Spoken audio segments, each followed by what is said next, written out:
has a special sub-brand dedicated to transforming humdrum motors into hot ones. And one car maker that's had huge success with its sporty offerings is Renault. The R8 Gordini, 5 GT Turbo, Clio Williams and Megane R26R. And this curvaceous lump of aggression is the latest creation from the French manufacturer's sports department, Renaultsport. It took a Megane front-wheel drive carcass and fleshed it out with more power to produce this, the Mégane Renault Sport 250. It looks fast too, with its F1-esque rear diffuser and front-mounted aerodynamic blade, wider wheel arches, plus the go even faster yellow paint on the rev counter. Renault Sport has been playing very hard at the top of the hot hatch game for the last few decades, making wilder versions of its sober road cars. Now this one has got a 2-litre turbocharged engine with 247 brake horsepower, which is more potent than its predecessor, the Megane 225. Now with this car you also get 2 chassis choices. The standard sport version costs £23,500 and is ideal for giving you everyday thrills. However, if you want it a bit more hardcore, there is this, the Cup version, which is £1,000 cheaper. And it's a bit cheaper because it does without leather trim. Woohoo! Climate control and automatic headlights. But it doesn't matter because what you do get is a limited slip differential and a 15% stiffer setup, which makes the ride a bit on the fun side, especially on country roads, but it makes it absolutely perfect for track action.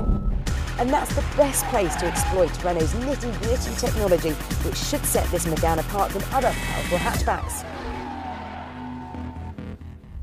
Like the Perfo Hub independent steering axis front suspension, which I'm sure you've guessed, guarantees a stable front end under hard acceleration, reducing as much torque steer as possible. Let's see if it works.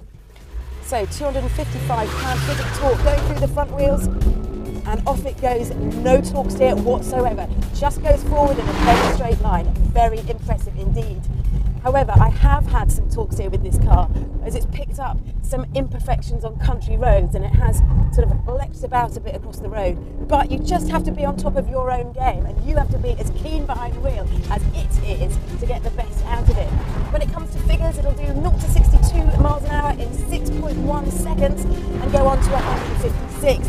It does feel fantastically fast. The turbo in particular is on fire when things go over 3,000 RPM, and you can really push every ounce of power all the way out of its 6,500 RPM rev range in all 6 gears.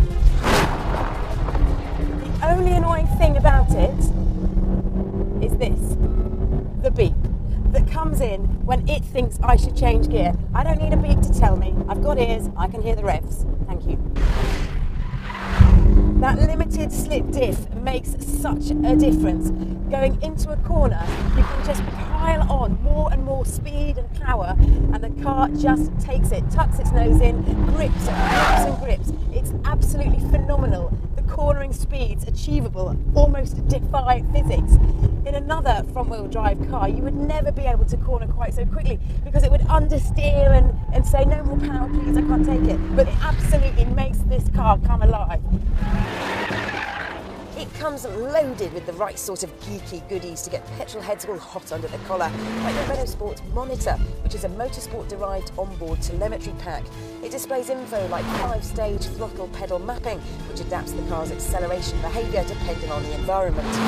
You also get real-time detailed data like power, torque and boost readouts, also G-force and acceleration times. And it is very difficult to not look at it, particularly the G-force one, because you want to know how much G you're pulling around a corner.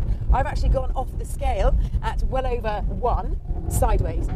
It's all been very cleverly designed to appeal to the track day addict, though should you ever want to drive it sensibly, it is reasonably economical.